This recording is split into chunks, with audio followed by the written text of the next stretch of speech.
So before the body was prepped, primed, painted, and detailed, and I then noticed that the body is not correct, I of course started by fitting some of the panels, firstly the rear and also the front and the hood, which all fit perfectly fine, and then I started with prepping the body, sanding off all the mold lines after marking them off, and then starting on some of the sanding on the general body pieces, and then also doing some of the panel lines with the panel line scriber. So for the ones that did not watch the unboxing of this kit, I will explain. The body is not completely correct. There are some trim pieces around the wheel wells that are not supposed to be there on the actual car, and I failed to notice this before I actually already pretty much finished the entire body off. So these needed to be sanded off, of course, but I was too far along in the game and decided not to do that and just go with a general car that looks like the movie car but is not an exact replica. So pretty much my reasoning was to just take it as it is and don't ruin the work you've already done, as it just looks perfectly fine without all these modifications as a general car that looks like the movie car but is exactly not a replica. So after all the painting and stuff was done, I then realized it, so I just left it as is.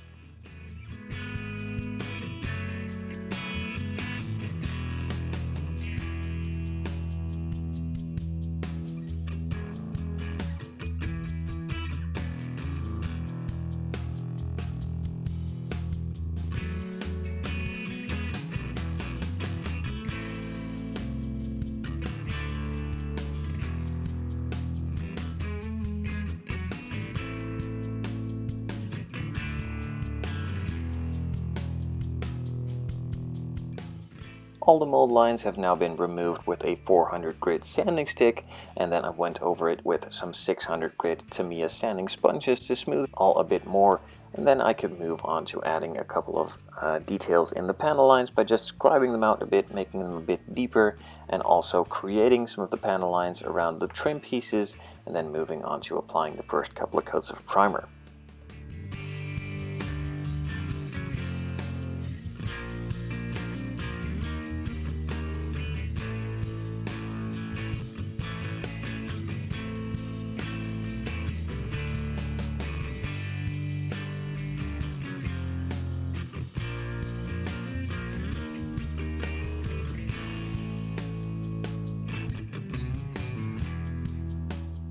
So all of the panel lines have been scribed, some have been created, and the body was entirely sanded. All the mold lines were removed, and then I just removed all the dust by blowing over it with a bit of air and also going through the panel lines with a brush and generally just wiping it all off.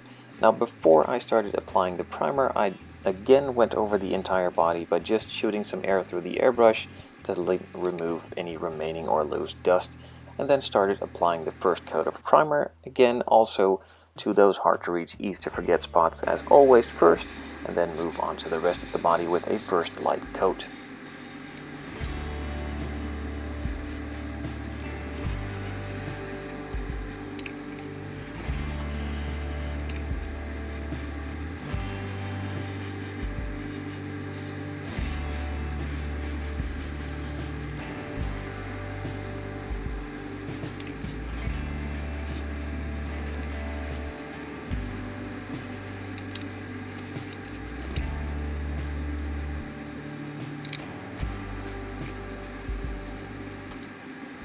So after I had applied that first coat to those hard to reach, easy to forget spots, I moved on to the first light coat on the rest of the body.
The main body was now covered. You can still see a bit of the white plastic through, and that is exactly what you're after.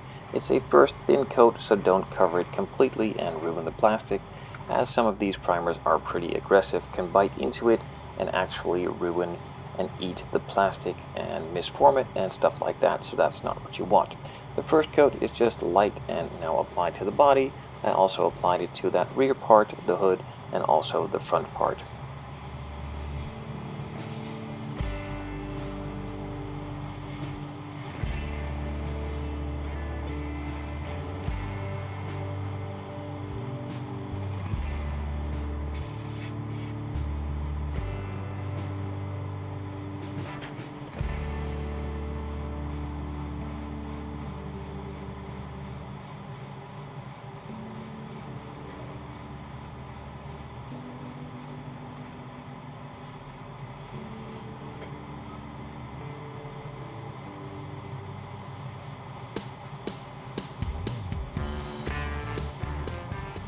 I gave it all somewhere between 5 and 10 minutes to dry off for a bit, and then applied a second coat to those hard to reach, easy to forget spots first. Also applied it to the hood, the front and the rear part, and then moved on to applying a second coat on the main body. After applying this second coat to the body, I let it dry again, and then applied a third and final coat to the body, let it dry for about 60 minutes, and then moved on to sanding it.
So the third coat had now been applied, and I let it dry for about 60 minutes before I moved on to sanding it with 3000 grit from a Tamiya sanding sponge. Now the reason I'm sanding it is because the primer is always a bit rough, and when sanding it smooth with this 3000 grit, basically you are polishing your primer, and by polishing your primer you are creating a super smooth surface for the color to be laid onto.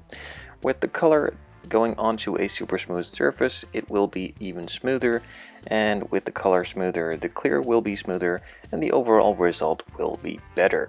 So if you just take a little time extra in doing this step, your overall end finish will be that much better.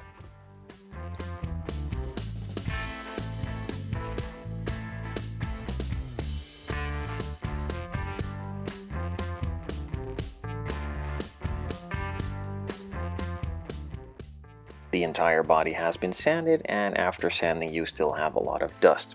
So I went over all the panel lines and panel gaps with a fine brush, removing all of the dust from in between and also removing all of the remaining dust on those flat panels. Now again, as I mentioned at the beginning of this video, these chrome, or at least these trim pieces around the wheel wells, are not supposed to be there. I did not know this before I applied the black, the clear, and pretty much all the way finished the entire body off. So I decided just to leave it after doing all that work. So this kit is incorrect. It is completely fine for a look-alike, but not as an exact replica. For an exact replica, you will need to modify it a lot, and I will be doing that again on a future build, but that will be over a couple of years later probably, as I have a lot more other cars to finish first, and this one is good enough for me. I did another American muscle car and I had a satisfying result. Learned to read the instructions first and also go through some reference pictures before doing a replica car that is not exactly the same from the kit. So basically I learned my lesson the hard way and will need to pay a bit more attention next time.